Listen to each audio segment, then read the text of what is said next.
So welcome to the Internet Governance Forum USA panel on innovative solutions for digital inclusion. If you're here for this panel, you are in for a treat.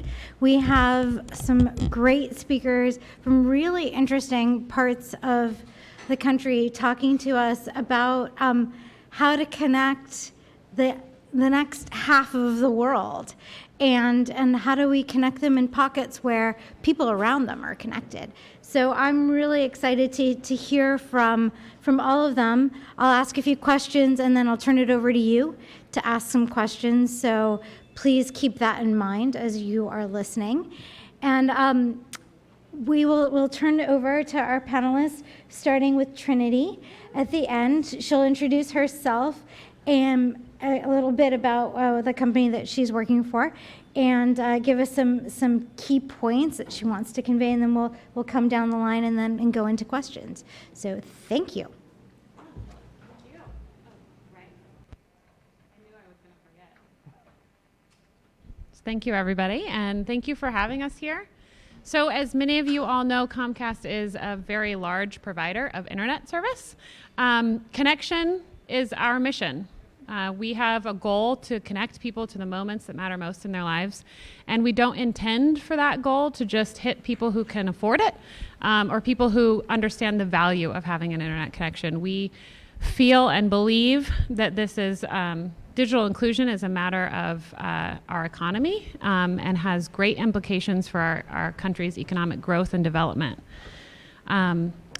We really believe that regardless of zip code, regardless of the income that somebody makes, that everybody should be included in this. The internet to us is a great equalizer. And I know that the rest of the panelists share the same thought, otherwise we wouldn't all be up here. We have a program that was started in 2011 called the Internet Essentials Program. It is a program that's offered as a wraparound design to address all the three major barriers to broadband adoption.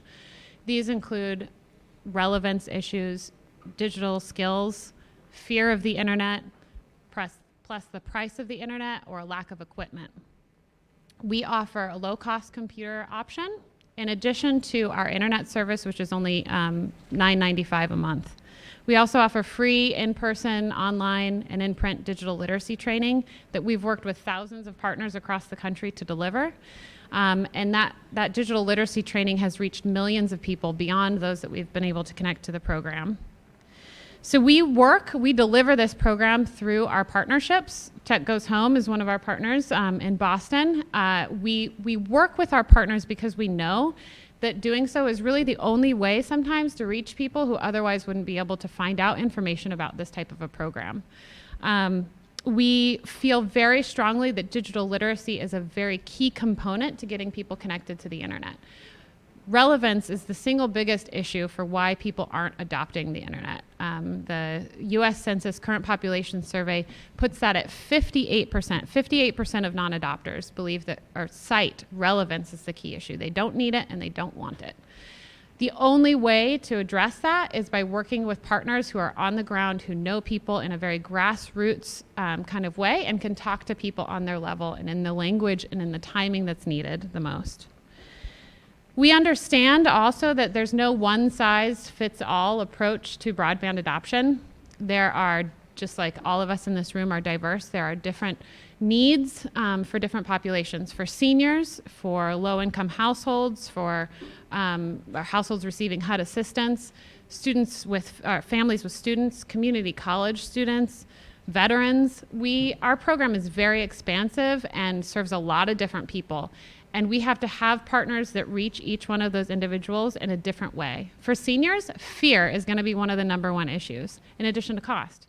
That's going to be different than what it is for families who have students and kids that are driving that relevancy message forward because they need the internet for schoolwork. We've seen tremendous impacts on the lives of the people that we've served. So since 2011, we've connected 6 million low-income residents across the country in our service area to Internet Essentials. That's to high-speed internet in their homes through this program. We've seen great results. 98% of our customers use the service for homework, which isn't surprising as it was originally offered to families with school-age children.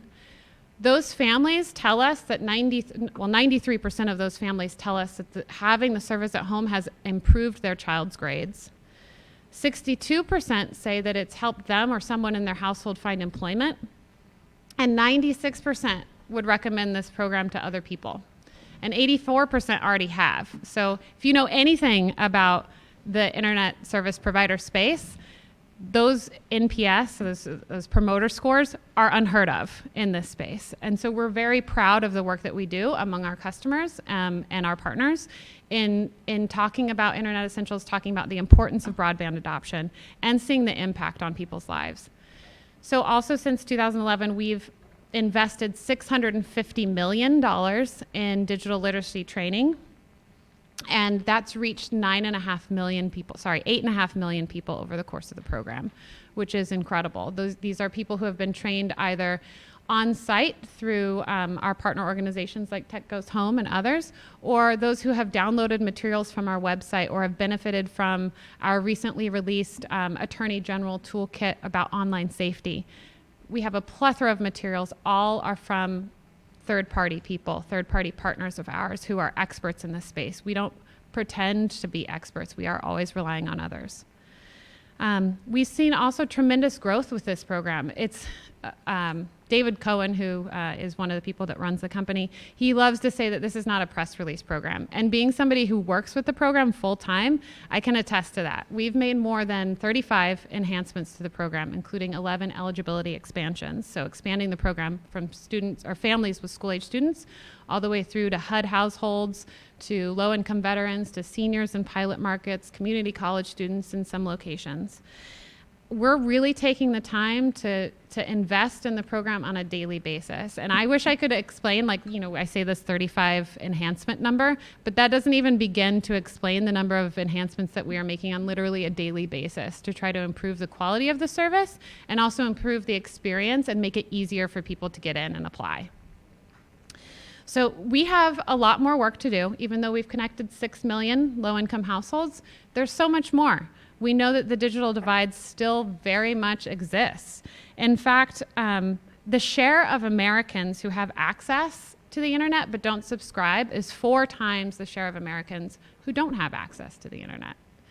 That's something that we need to fix. And it can't just be Comcast that's doing it, so I'm super proud to be up here with partners that are in this space who are all committed to closing the digital divide and doing it in a way that's not just about getting people connected, but getting people meaningfully connected, helping them to develop the skills and resources and giving them the tools that they need to be able to use all the resources of the internet to improve their lives.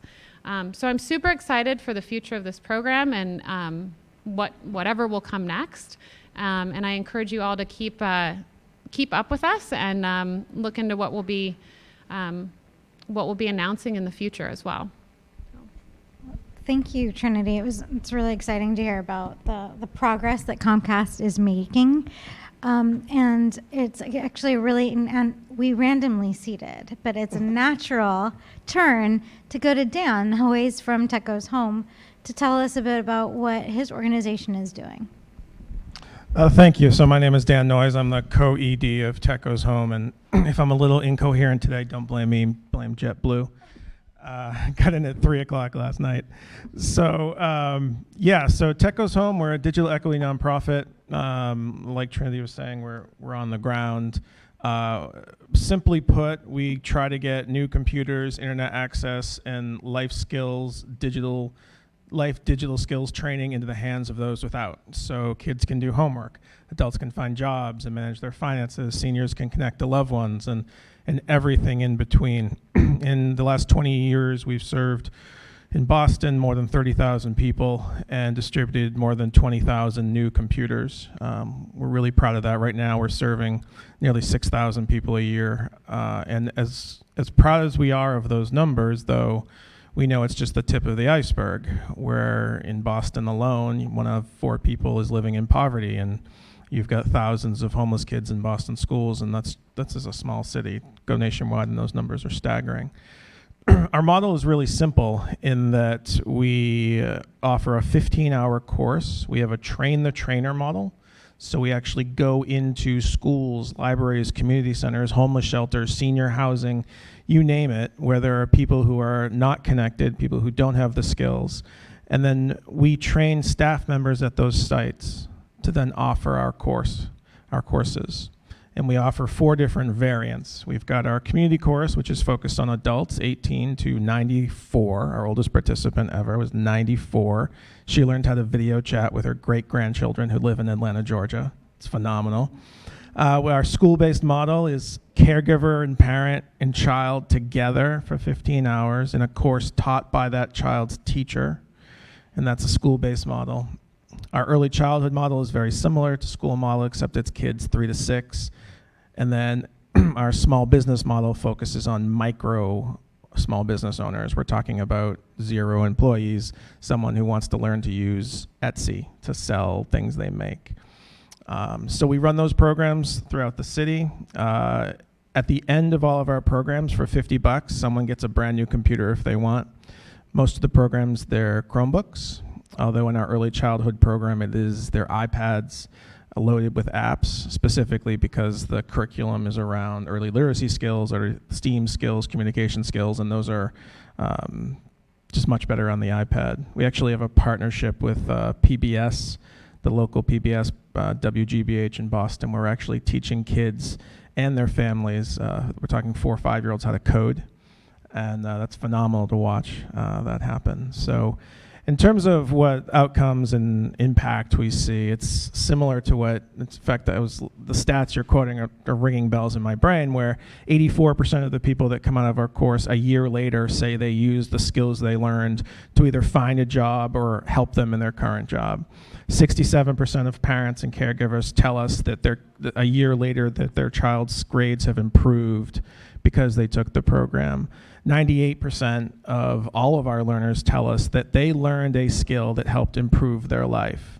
And the thing that I, in some ways, am most proud of is that 100% of our participants have said that they would recommend Tech Goes Home to another person. And customer service, it's only customer service, but I'm really proud of that. Although I'm really nervous for that first one.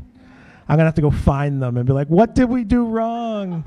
But no, and I do want to give a shout out to Comcast. I mean, I think that we were involved with Internet Essentials before it was Internet Essentials, going back to 2010, and they were the only ISP that would listen. And the people on the ground have been great. And we were talking about this earlier, and I think most people would agree that the system is broken when it comes to the internet right now, especially for marginalized populations. I mean, we work with 85% of the people we work with have household incomes of under $35,000 a year, and that's in a city where the average rent is $2,600 a month. And then you've got 60% who have average household of under $20,000 a year. 35% of the adults in our program are unemployed. So when I see these massive, amazing numbers on the employment rate, I don't know who they're talking to because they're not talking to the families I'm serving. So the system is broken, and I'm glad that Comcast and other companies are engaging. But I think there's a lot of work to do. So I'm going to shut up now and move on. Is that good? That's great. Thank you very much. Claude Aiken from WISPA will be next, and tell us about what you're doing. All right. Thank you. So I'm Claude Aiken. I'm the president and CEO of WISPA, which is the Wireless Internet Service Providers Association. We are a national trade association that represents the fixed wireless industry here in the United States. So these are, somewhere between 1,000 and 2,000, typically very small, typically rural, typically unsubsidized providers who got started, over the course of the last, probably 15, 20 years ago was the very first one. And new ones keep getting started every day. And the goal is to provide better, faster, more affordable, more accessible broadband service in rural America and urban America. Our average member is very much community-based. 1,000 subscribers, usually 500 subscribers or fewer, and the large majority of them large majority of them began out of a frustration of the lack of good broadband in their community. So our average member is an entrepreneur who is basically a technically inclined construction worker. They climb houses, they put radios on roofs.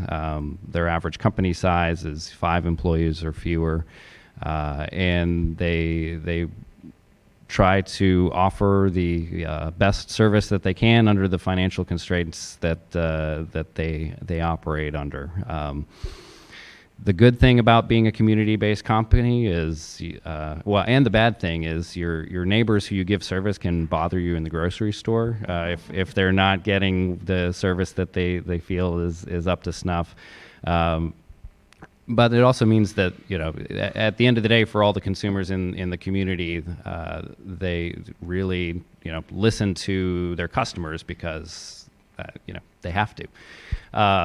While they tend to focus a lot on rural areas, about 4 to 6 million Americans, predominantly in rural areas, have fixed wireless service.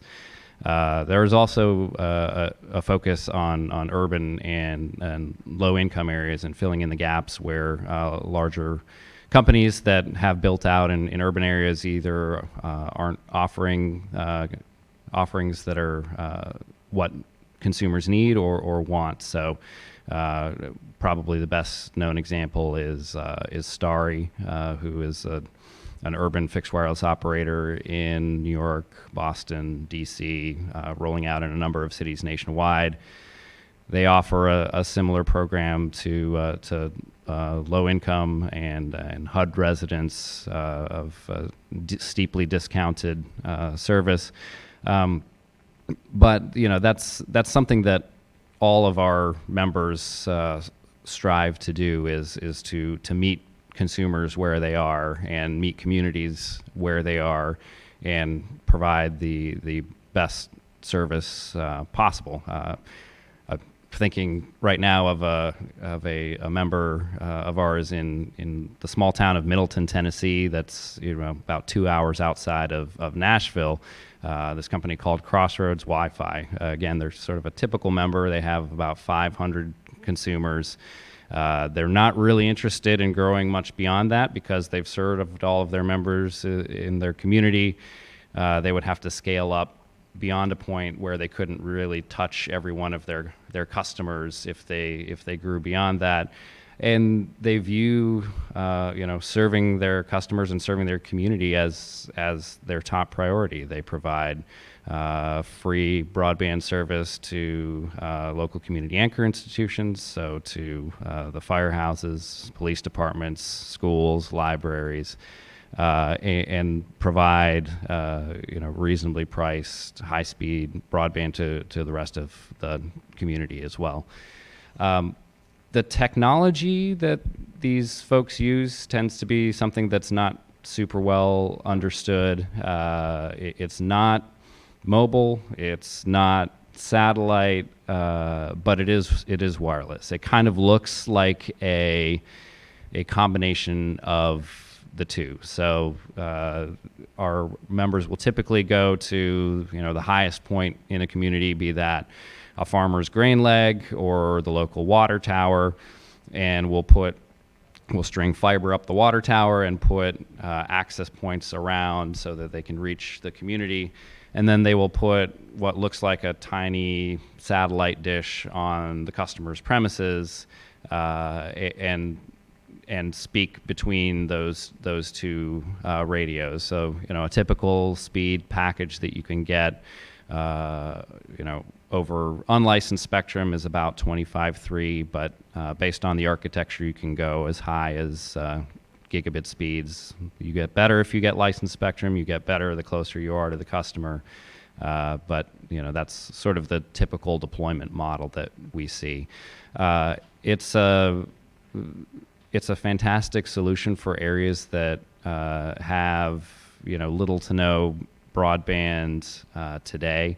The big differentiator between sort of the service offering, other than sort of the high-touch customer care model, is they typically offer uncapped broadband. So no data caps, no data limits. The idea is to get, even in rural areas and in underserved areas, consumers the speed and the amount of internet that they need in order to do everything on the commercial side, from precision agriculture to, as some of our other panelists have talked about, allowing kids to do their homework without having to drive to the local church or McDonald's to be able to do that. So that's kind of this snapshot overview of this sort of burgeoning entrepreneurial industry in the United States that not a lot of folks have heard about. So that's why I'm here, spreading the word, and happy to answer any questions after we go through this. Thank you, Claude.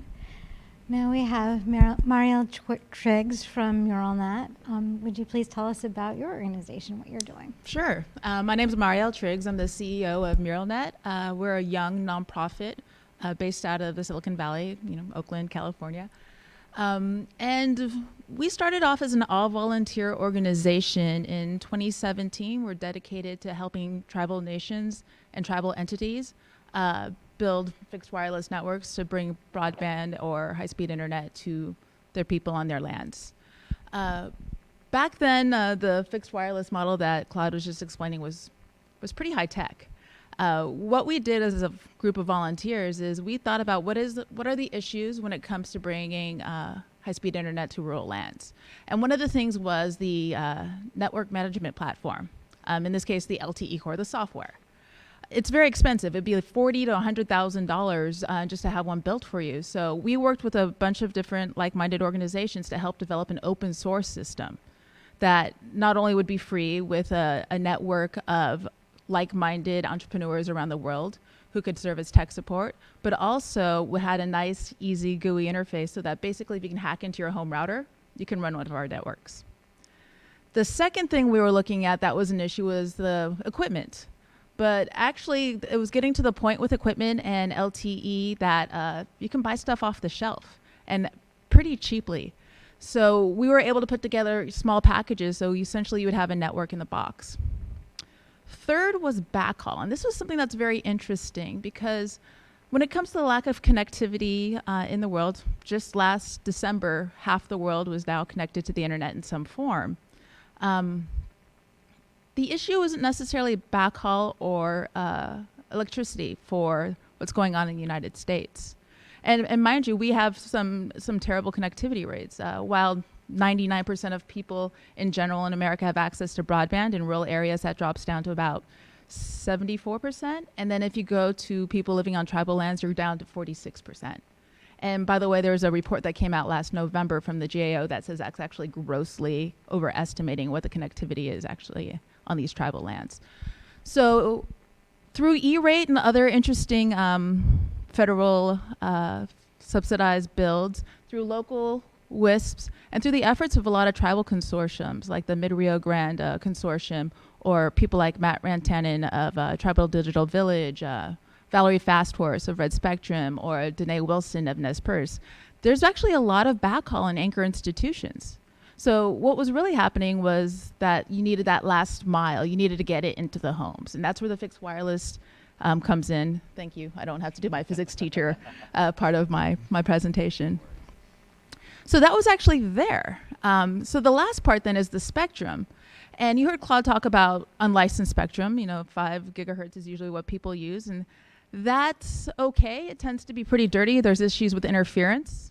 You have shared spectrum coming up with CBRS, which is I'm excited about. That's at 3.5 gigahertz, where if you can use it, and as long as someone who has higher priority isn't using it, and if they do have higher priority, the tech gods will automatically power down your system. That'd be Federated Wireless, Google, who else? There's a whole host of Amdocs, Red, yeah. And then there's the gold standard, which is licensed spectrum. And the one that we really liked was 2.5 gigahertz, educational broadband service spectrum. Back in 2017, nobody was really thinking about it because licenses were frozen in the mid-90s. So what ended up happening is you had this ideal spectrum. It was great just for the physics of it, where you could get great penetration, you can go pretty far, it had great range and really decent throughput. So I can go about 4 to 6 miles and hook up 25 houses to broadband. And I can't quite go through Adobe houses, but I can get through sticks and bricks. So this was a phenomenal resource. We don't have to do the outside antennas. You can actually have the receivers within your home and not compromise the look of your community that has been around for 1,000 years. I mean, this was huge. So we, being our Silicon Valley selves, we found a hack, a backdoor, if you will, to get spectrum. So we put together this package and we're like, okay, we can do this. We've solved this. Remind you, we're just a group of volunteers building LTE networks in our backyard. So we went to Dr. Chad Hamill at Northern Arizona University and told him about what we've put together. He vetted us, and then he put us in touch with Councilwoman Ophelia Watahamaji-Corliss, the Havasupai tribe. Has anyone been to the Havasupai Reservation or Supai? Bob's been everywhere. It's one of the most beautiful places in the world. They're at the base of the Grand Canyon, famous for the Havasu Falls that is next to them, that has about 40,000 tourists visit each year. It's considered one of the most remote places in the United States, the continental US.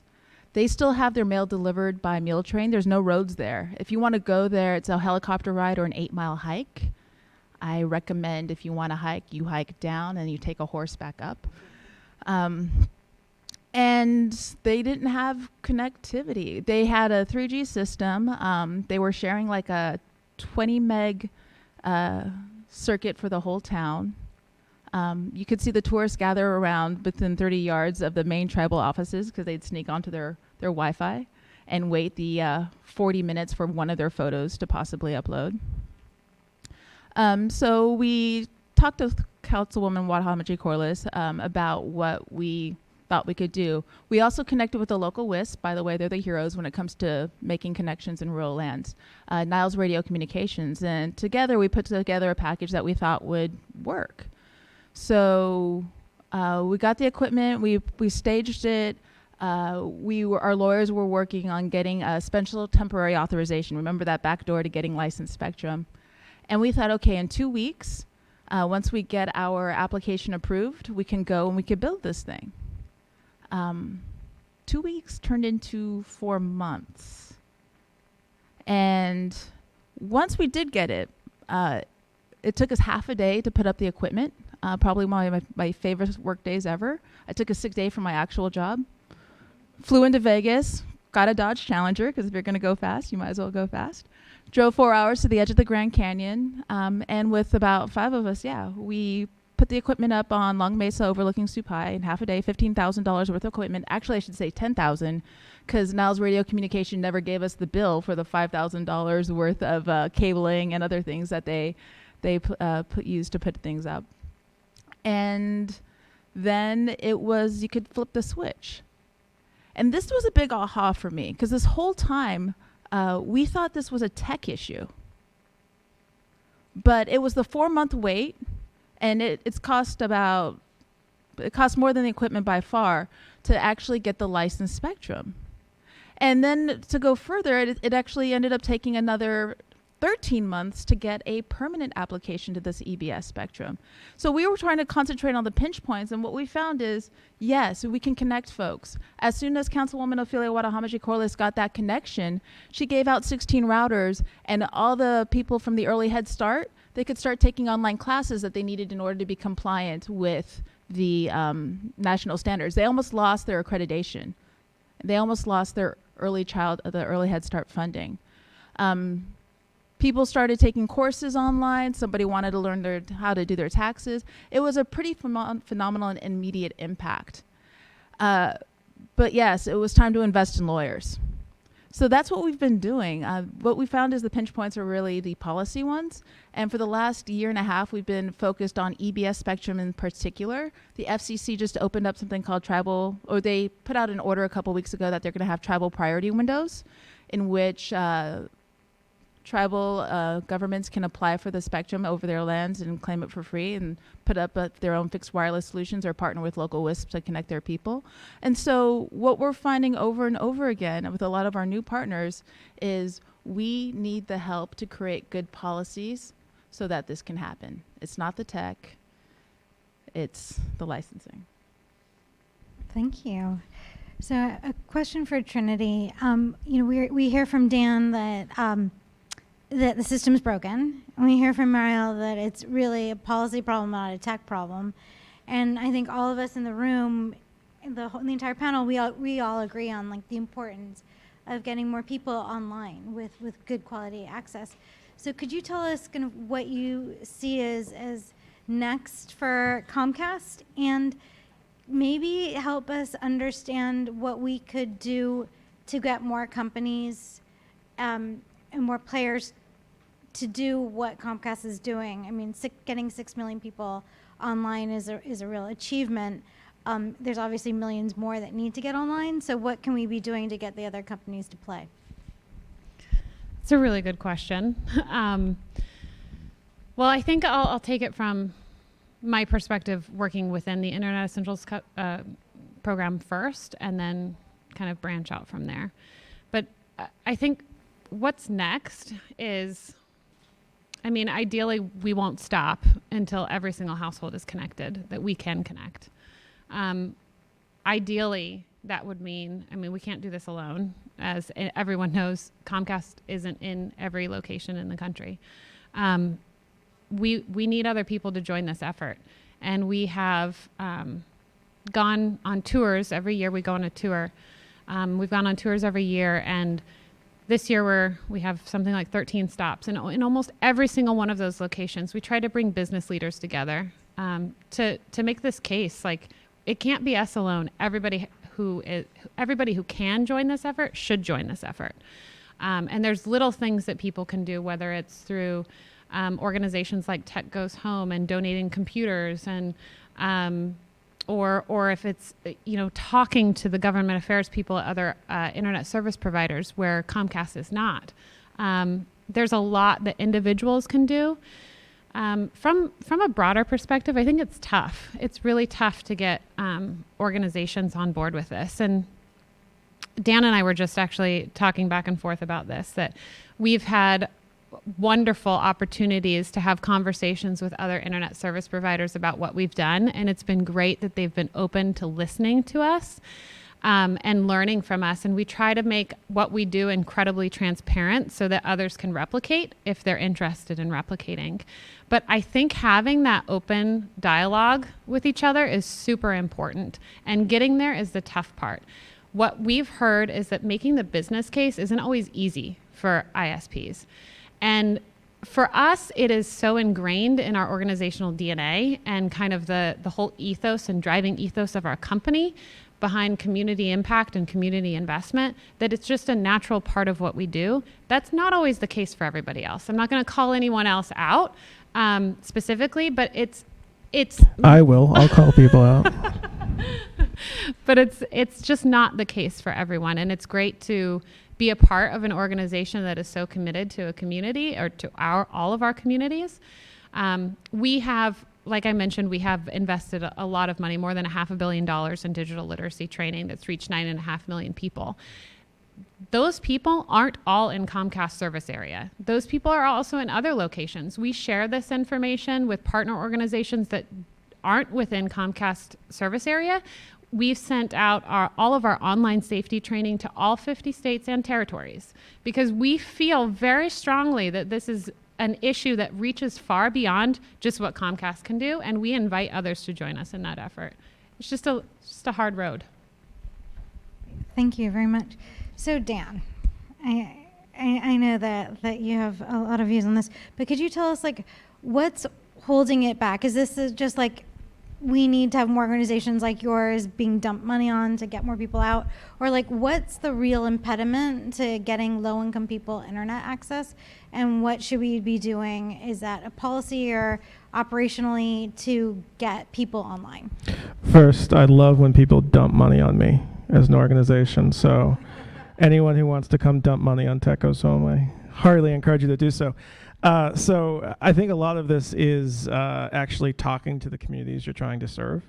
I think that's a big thing, is that we shouldn't make assumptions about why people are online and why people aren't online.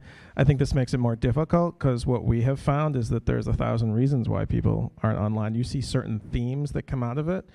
I think the big first step in my mind is we need to get rid of the illusion that the FCC numbers of who's online are accurate, because I just don't see it. I think Microsoft, whenever that was a year ago, came out with their number that was exponentially larger than the FCC's number of who's online.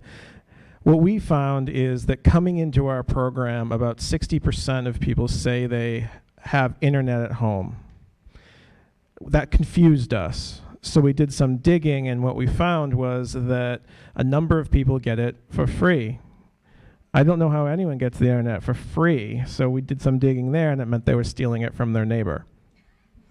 Okay, that's one way to get online, but it might not be the most efficient. Another thing we found, and this is the one that kind of I think gets to your question, is that 40% of the people in our program who did have internet said that in the last year they had to cancel it because it was too expensive. So at any moment in time, you might have had a certain number online, but whether it's consistent or not is another story. And the last piece I'll throw into that is people think just that if their kid has a phone that has 4G on it, that that's enough for the household. And I think anyone in this room, we couldn't function if all we had was one device at home that had 4G speeds. I mean, you can't apply for a job, you can't write a resume, you can't communicate effectively with doctors or family, whatever it might be. So I think part of it is to go into communities and actually see what is going on, and that's hard work. I mean, I don't think there's a magic bullet. I mean, I did mention earlier the system is broken. I personally don't think that just because you're wealthy, you should have better internet than someone who isn't wealthy. You don't get better electricity. I think you found in Flint, Michigan, the problem when you get better water. That was such an incredible disaster, and I think that's what's going on with the internet and I praise Internet Essentials, but on the other end of it, it's not fast enough. It's not fast enough, and it's improved. And when it started, what did it start at, like 1 meg or something, 1.5? So it's come a long way. It's 10 times faster now, but it needs to be much faster than that. I don't know if that fully answered your question, but yeah. That's great. Okay, so Claude, you represent an industry that has a technological solution, and some folks are talking really about kind of the policy issues around it. Could you tell us when your solution is the best answer, when it doesn't make sense, and what policy changes need to happen to free up the industry? Yeah, no, that's a good question. I think we always end up saying that it's going to take a variety of different technological solutions to truly close the digital divide. But I don't know. I've been surprised at the number of places that I have seen fixed wireless pop up, both domestically and internationally. I tend to think that the WISP or fixed wireless sweet spot is the donut area outside of the urban area where connectivity drops off substantially, and then out into rural areas where the fact that you don't have to string fiber 10 miles and can reach there with a wireless signal really makes a lot of sense. But as I was mentioning, we're seeing fixed wireless folks pop up in urban areas where there are 5 other providers offering broadband service and taking market share. So at the end, it's not necessarily just about the technology. It's about sort of the desire to connect and to serve people in a way that makes sense to them, which I think a lot of our members that's how they tend to view the world. So I think the short answer is, for our rural folks, we tend to see a lot of uptick from folks who have satellite service, who just want to get rid of it, who'd have DSL, who just want to get rid of it, or are upset with sort of the pricing or customer service of other broadband providers who may have more name recognition, or may be able to offer faster speeds. They just want better prices and better customer service. So that's sort of the overall sweet spot. As far as policy goes, I think Mariel was talking.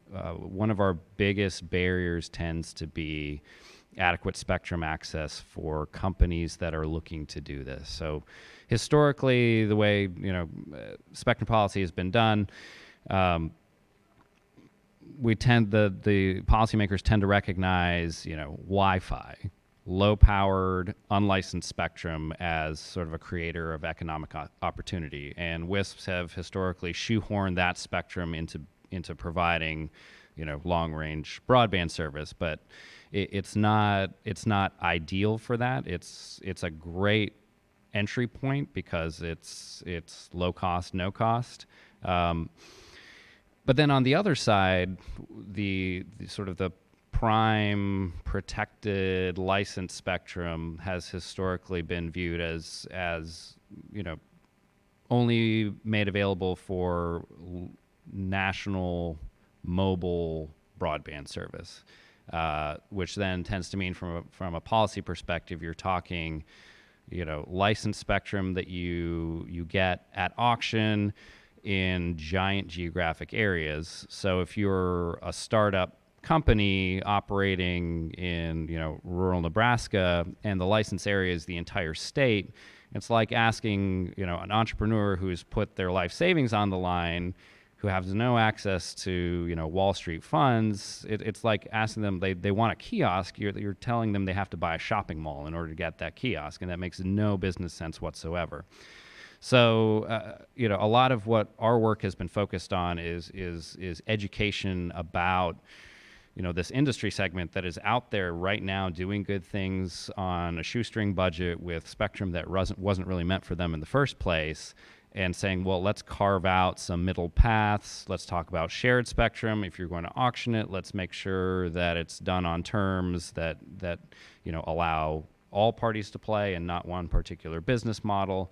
And then when we're talking about unlicensed, let's look at sort of a mix of low power and high power to be able to better enable these providers to offer service. So I think with those policies in play, you could see drastically improved coverage and speeds via fixed wireless. But that's one huge lever for closing the digital divide that the government, as a matter of policy, has not pulled yet. We've tried subsidies, we've tried lowering regulatory barriers. We haven't really tried, doing spectrum policy in a way that makes sense, that is targeted at closing digital divides. Thank you. So, Mariel, would you, for those of us who haven't had a chance to go to those tribal lands, could you give us a sense of how many people are we talking about, and what parts of the country are we talking about, and for some of us who might not know, like, why is there such a striking discrepancy between the rates of internet access on tribal lands? I mean, you said 46%, and it's probably lower versus, in the 90s in other parts of the country. So, like, what's going on that seems to be creating such a discrepancy? I'll give you what I know. I'll put it that way. So when it comes to the communities that we're talking about, so we have presence in 4 different states right now. When we're talking about the EBS travel priority window, that's about 410,000 people in those 4 states that could be connected if they can get access to the unlicensed DBS spectrum over their lands. We're talking about 97 different tribal lands representing about 150 different cultures.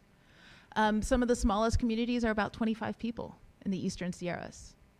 And those are the people that I think we should be connecting. The reason why they're not connected is because there's no business case to connecting a lot of these people as recognized by the national telecoms. There's not much reason why you would want to trek out fiber 60 miles to the Havasupai tribe. That was a fun grant to write. I kind of did that just out of frustration. There's a lot of reasons why people assume that tribal communities don't want to be connected, and it's because they're not talking to the people.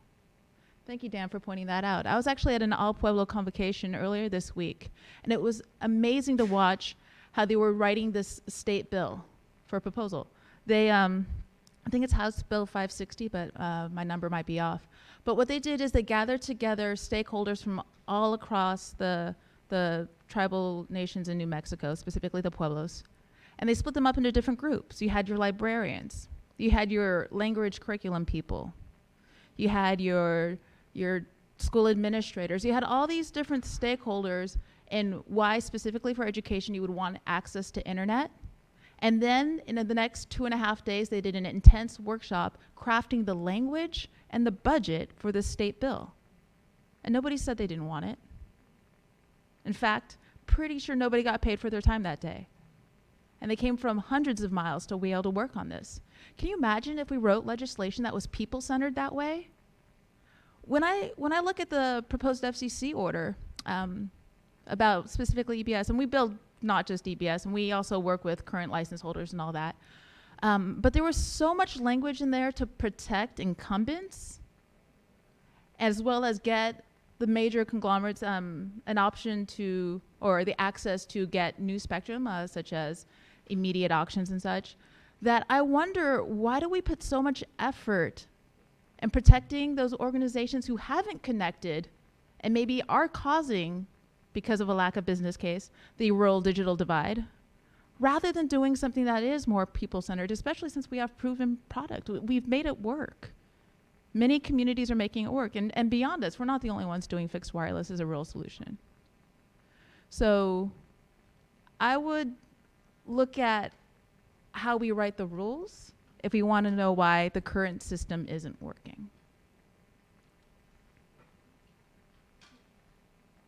Thank you. And so before I go into other questions that I have, I'm going to open it up to the room to see if there are any questions that have already percolated in the room. So does anyone have one that they'd like to ask? Okay. Yes, please. Hi. So you mentioned.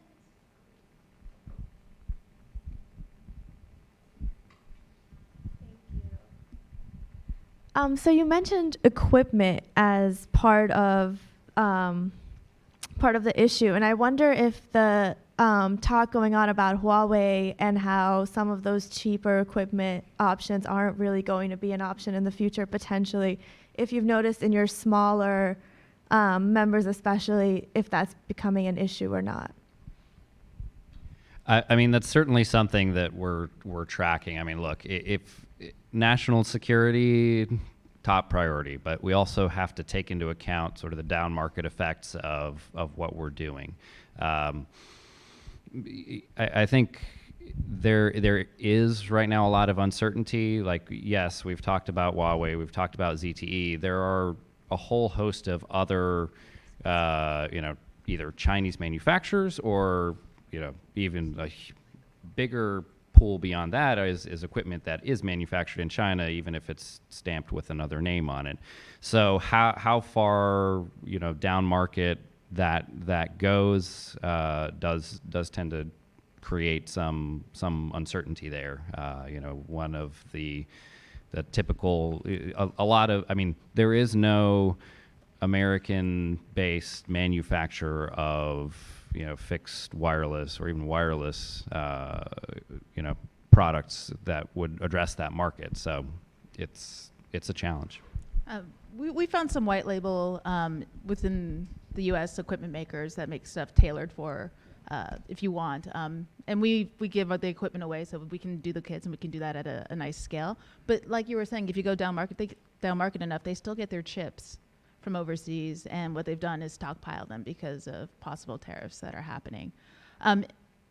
There are other options that aren't as cheap, but frankly, it's not the capital costs aren't that much of a barrier. We seem to be able to always find folks to either donate money, or we can write the grants that's necessary from the federal government in order to get enough funds to meet the capital cost and the equipment. We have a next question here, and then the third in the back corner. Hi, Hossein Badran from the Internet Society. My question regarding community networks, so to the last two speakers. You didn't mention the issues of spectrum, that being a critical hurdle, and I certainly agree with you on that. The point of backhaul, how to backhaul the traffic that you're gathering from the community network to the closest point of real connectivity. Could you elaborate on how you have solved this issue of backhaul in the examples that you have deployed? Thank you. So I just wrote an angry letter to the FCC this morning. And Why do I think that wasn't your first angry letter to the FCC? Well, I write the angry one, and then I go back and I. Oh, that's good. That's good. So what's interesting is, I will use microwave backhaul. It's actually gotten pretty good, and it's fairly cheap. I think the entire bill for 2 microwave hops over 60 miles is only $70K, and I think we can get that down actually, because I'll lower the lip and ask the manufacturer if we can pay, not the MSRP. But here's the issue: is that there was a speculator who's basically sat on all the spectrum. I think it's the 7 gigahertz range within northern Arizona, if not the rest of Arizona. And once they saw through ComSearch that Niles Radio Communication put in an application or a question of whether or not there would be interference, they put in their permanent application 3 days before Niles Radio was able to put in theirs. So because they have seniority, because they were sitting on the spectrum for so long, that could delay our rollout for 18 months. We have to wait for them to not build out, which they have a history of, and then get that license taken away so that we can build. That's 18 months. That's a year and a half. That's 3 semesters of learning that could be happening down at the canyon. That could be economic development. That's just ridiculous. So the technology, while microwave backhaul is not as fast as fiber, it's economical and it can meet the needs. There's some really interesting things happening with satellite technology, and I have a couple of startups in the Bay Area that I always offer up. We have great test sites. But again, even when I thought it was going to be a problem of technology, it turned into another one of spectrum acquisition. Hi, my name is Matt Johnson with the International Trademark Association. I'm not a techie in general, but so maybe this is not a relevant question, and maybe it's for the 5G group as well. But what impact would 5G have on, if it were deployed sometime in the next few years, have on your businesses? Do you think that would it improve? So it's kind of a fraught question, because then you first have to define what 5G is. I tend to think of it most concretely as a set of radio protocols that are designed to make spectral use more efficient. When you define it that way, which is actually how engineers define it, everything else is just marketing and business models. So yes, look at it this way. If a company has not built out the spectrum that they have to certain areas right now, 5G is not going to make it any better.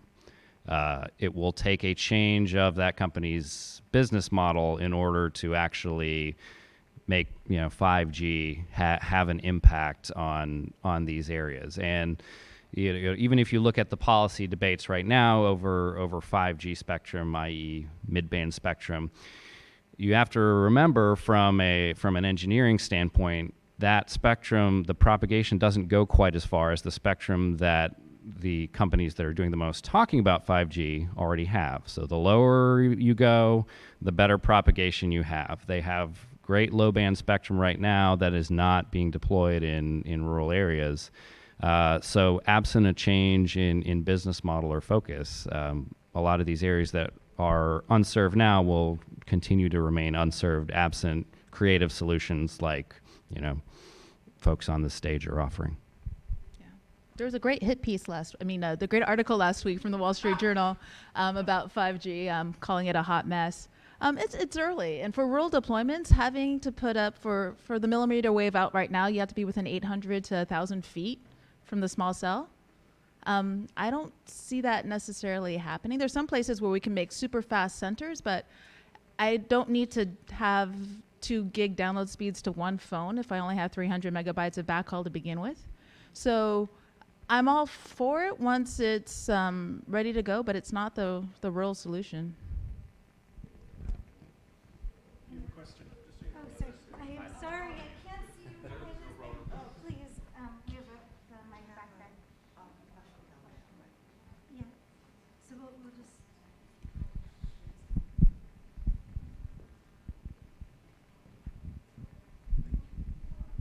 Okay. Hi everyone, thank you for your insights. I'm Camille Connier from Reporters Without Borders, based in Paris. I'm really happy to be here for this session in the US. I was at the one in Paris a few weeks back. When it comes to access to internet, we are really interested in these great impacts on getting people out of unemployment and increasing the grades of students. It's really interesting for us, but it also comes with a lot of challenges, and for our perspective, it also comes with a lot of misinformation, disinformation, hateful speech, and so on and so on.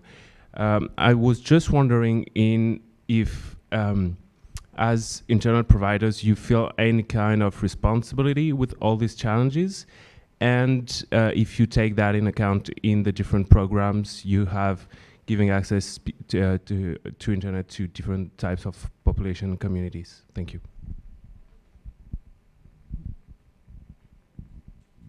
So I think I'm going to repeat back the question just to make sure that I've understood it. But is there basically, do we see a certain level of responsibility in giving internet access to everyone when it comes especially to economic development, employment, education, et cetera? Is that right? About right? The utilization that they have once they have this access. Yeah, so definitely, 100%. There's like a cruel irony with innovation and technology and development, and that's that we've done so much, especially as a company, we've done so much to innovate. And as we innovate, we know that there are people that are being left behind from that. And we have a responsibility, we feel a very real responsibility to make sure that we're not contributing to everyone being left behind. We feel like as we continue to innovate and develop, that there's obviously opportunities for people to be taken advantage of online, especially the most vulnerable populations. We feel a very strong obligation to try to raise awareness about those issues and to help people navigate through that, teaching tools and tips, putting out videos and educational materials to help people navigate those threats and issues that can happen once they're connected. From an economic development standpoint and an educational standpoint, I think I can't speak for all internet service providers, but I feel like I can speak for Comcast. And we have demonstrated a commitment to education, to workforce development over a long history of time. And our commitment is demonstrated in many ways through the Internet Essentials program and through our other community impact initiatives. We feel very strongly that it is unacceptable to have an uneven playing field for students who are going to school, that it's unacceptable that so many low-income students are having to do homework on smartphones in the parking lots of McDonald's. I can tell you hundreds of examples of stories, but I'll give you one. I met a young man, Tommy. He lived in public housing in Miami, And he and his sister and his brother and his nephews were all using one smartphone. He was in high school at the time. He had dreams and hopes of going to college. Thankfully and wonderfully, he is there. He received a full ride scholarship to Florida State University and just completed his first year there and was put on the president's list, so a 4.0 GPA. But absolutely incredible person. Didn't have internet at home. We were able to connect his family in 2016 when we expanded the program to reach recipients of HUD housing. And to see the transformative impacts that having the internet at home had on him and also his sister and his mom. His sister went on to get an associate's degree. She has since gone into a workforce where she's working in I can't remember any of the words I'm looking for right now, but she's working in a facility where it's very much like a jail. She is a guard, and that is an amazing achievement for her. And she had to get a degree for that and pass a lot of different exams, both physical and literacy exams as well. Their mother is working on her GED. These are just incredible results, and we feel like we have an obligation to those families. They live in our service area, and the fact that there are people who live in our service area that can't experience the technology that we have offered is sad and unacceptable. So we're trying to fix that and make it a priority of ours to do so. I hope that answers your question. Thank you. We have a question in the back. We have two questions at that same table, so we'll have the woman who has the mic, and if you could pass it forward. I'm Bethany Davis. I'm currently with Internet Society, but I have a background in early childhood. So I had a question for you, Dan, when you mentioned the early childhood program, where you're providing digital literacy for 3 to 6-year-olds. And I was just curious if, I know that there's a important need and an important connection between like linguistic literacy and technology, but I also know that there's been legislation around how young kids can be when they are getting a lot of screen time in school, and I wondered if you guys had any sort of parameters around educating parents for how much screen time are the best sorts of programs and visuals for kids at that age. Yeah, definitely. I think the screen time issue is something that's raised by lots of people. Many of our funders raise it, and we do our best to explain that we're not trying to add additional screen time to anyone's life. We're trying to replace the static, non-educational screen time that kids have. The first thing I usually say, though, is, and I think this goes back to a kind of a theme of what we do, is that we listen to the people we're serving, is that I'm not in any way going to make any, say, single mom feel guilty if she comes home and wants to use the iPad as a babysitter because she's coming off a double shift and just needs half an hour to wash her dishes. I have 2 young girls, and I have every resource in the world. And I still come home exhausted and say, just go play with your Toka band game for half an hour so I can breathe. What we do is we in our early childhood program in particular advocate that half the time of the course is the adult and the child together, and the other half is just the adults with the trainers. And all of our trainers, like I said earlier, are members or staff members of where the course is run. So these are early child education providers. So these are experts in the field. And in those times when it's just the adults, they talk about the issues you're talking about, is what is appropriate screen time? What does that even mean? I think part of the confusion is that these recommendations keep changing. Like if you look at, I mean, I'm not an expert, but we follow the studies, and it seems, if you go back 5 years, there's like no screen time at all, and now it's like, well, now it needs to be interactive and it should be educational. But this is why we rely on partnerships, and this I think is a theme of a lot of what we're talking about here, is we work with the experts who are doing this on the ground. So we work with MIT in Cambridge through something called Scratch Junior, which is a coding language designed specifically for little kids, and it's developed by the experts in the field. And then we work with our local PBS station, who they've developed 45 specific apps for kids between the ages of 3 and 6 around everything from emotional growth and the math and STEAM skills.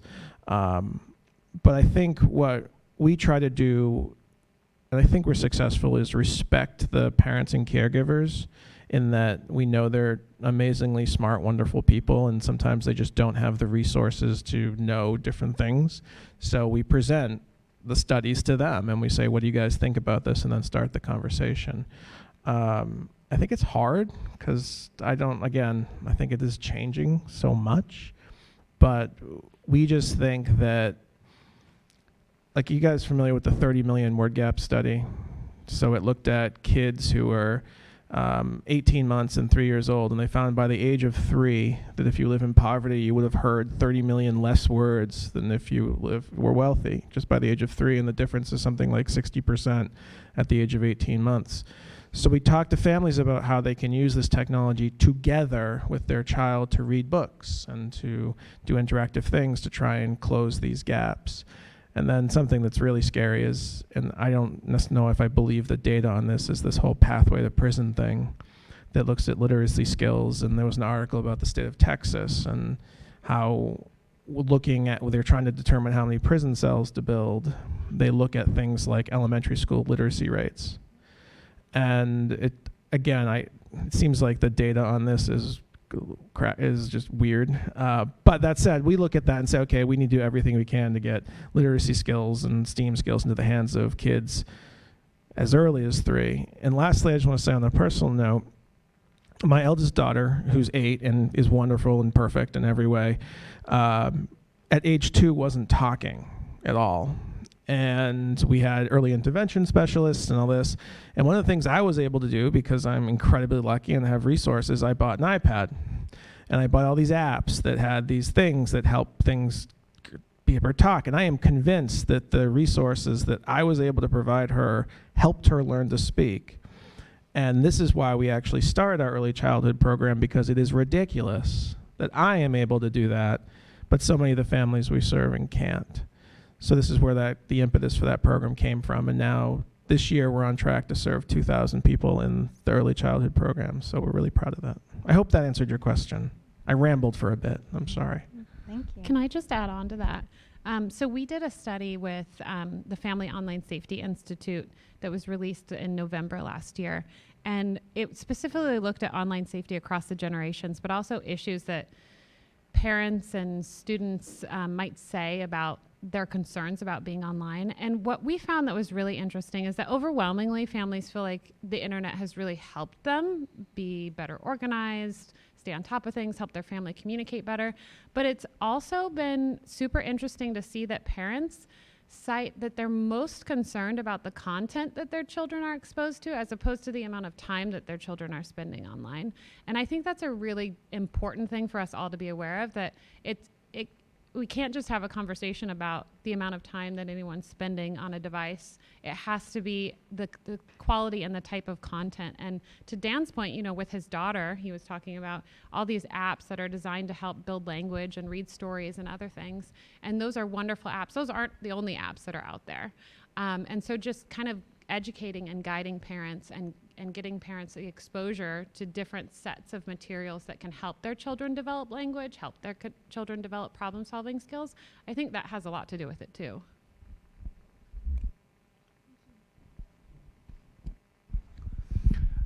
Hi, my name is Chen Yang, and I'm from GWU. I don't have a question, actually. A friend of mine just sent me a request over WeChat, and she wanted to know if the company Verizon has a way to know if she is using or she's not using their Wi-Fi. I know the story because my phone number was given to the company. The company called me several times. She returned the router. She's not using it at all for a month, but they kept charging her. Pays overdue, pays overdue. Well, So thank she you. wanted to know. Yeah. Well, I think Thank we you. might put that question in the parking lot and see if there's someone else who can answer that, because I'm not sure that would be a fit for any of our panelists. So I actually realized I had forgotten to introduce myself when I started. So I'm Nilmini Rubin with TetraTech. We're an engineering consulting company of 18,000 people doing projects around the world. I run the international energy practice. And, to be with this panel of people who are like so inspiring, who are doing amazing work to really change the access to the internet in our country. And I think we all assume the benefits from that. But it's really inspiring to hear you talk about your work and the kind of the challenges and things that we're doing. If we could, before we wrap, if we could just go down the line, if you could tell us really, like, for our people online and the people in the audience, really what you wish the rest of us to be doing to support this effort, if there is anything. And if there isn't, kind of, if you could give us a hint into what you aspire to do in addition to what you're doing. Maybe we'll start at this end instead. So Mariel, if you might go first. So what, like every... What should we be doing to help you get tribal access? Well, I mean, we never say no to pots of money as well. It was big pots of money. Big, well. Actually, we're an all-volunteer organization. So, well, except me. They do pay me. But it's been really amazing about the skill sets that we need and the connections that we need. Yes, we need the tech help. For example, right now, with the tribal priority window that's coming out, we're going to have to be able to turn out engineering plans really fast. So we have some amazing GIS and other mapping folks who are working on ways to make some crowdsourced automatic mapping applications so tribal governments can get an idea of what would have to go up on their lands. But we also have people who, I just got an email from Little Mom 2. Oh, I shouldn't say her email address. But she just has a vested interest and works next to a certain Northern California tribe. And she's like, hey, what can I do? And the things that she can do is like, you make those connections, you help meet the needs. We need the local champions. We need people to meet other people. So yeah, just get involved. We always need, I never thought I'd say this in my life, we always need lawyers. Engineers, folks to basically adopt a site, because when it comes to get the tech skills up and the capacity up to be able to run their own networks, it seems to be taking about 6 months. So they like safety nets, people that they can call to say, hey, how do I do this? But also folks just to keep, to kind of like adopt a site and keep tabs on what's going on and help out with whatever it is they need. We often have situations where we open up the internet, but then there comes the issues that where I need your materials, Trinity, and Dan, I need your wisdom.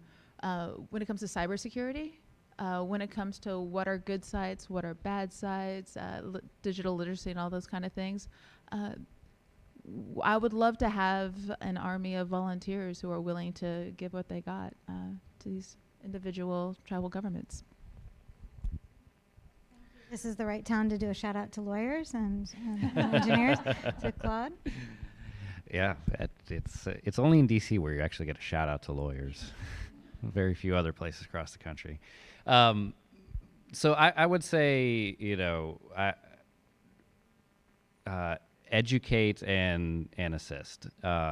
So I'm happy to talk more with folks about this industry segment that's not very well understood, this technology that is also not very, very well understood in the general public. So I think educating yourself and educating others about this segment of the broadband market that is relatively new to the scene is very helpful. And the second part of that is partner with us. I mean, to the extent that we can be a resource to you, or you feel like you can be a resource to us, either on the policy or the operation side of things. We are a national trade association, but we are infinitesimal compared to a lot of other national trade associations. So, big pots of money, volunteers, all of that other good stuff is always helpful. Great, thank you, Dan. Did we talk about big pots of money? Yes. I think we did. It's come up We should a talk couple about it some more. times. Yeah, there's a big button on the top of techgoeshome.org, and it has the word donate in it. We take checks, we take cash, we take stock. I'll take any form of money from you. And I know we joke about it, but that's a serious point. I mean, our program, it's $365 a person in our program. That includes a brand new computer. That's what it costs. So it's really a simple number in my head that if I get $3,650, I can do 10 people. However, I need to do 10,000 people. I need to do 100,000 people. So we're talking about massive scale, which leads to my next point, which is advocacy. It's like everyone in this room has networks. It's all about, hopping on Twitter and following all of these groups and sharing the information, letting people know that this is an issue, which leads to my next thing, which was education, in that we talk about who has internet, who doesn't, and I mentioned earlier it's a little confusing. The other thing we don't talk about, too, is how many people have the internet but can't actually afford it. This is my biggest pet peeve with Comcast, with Internet Essentials, is that you're only eligible if you don't already have Comcast internet. And my pushback is I have conversations daily with people who say, this actually happened 3 weeks ago. A woman told me that she takes half her prescription medication because she needs to get internet for her child who's in school. That woman cannot afford internet access, and yet she has it because she knows how important it is. And the last thing I would just say is advocacy. So Senator Patty Murray has the Digital Equity Act she has introduced, which would pull millions and millions of dollars from the federal government to the states for digital equity work. The one thing that it would require is that each state come up with a digital equity plan. And as of last time I checked, do you want to know how many states had digital equity plans? 0. There wasn't one state in the country that did. So I'm glad that, because once you put money behind it, people actually work on these things. So from my point of view, it's like we need to start thinking about this. Like these small pockets are great, but let's get them all together and say, okay, let's solve this on a state, national level.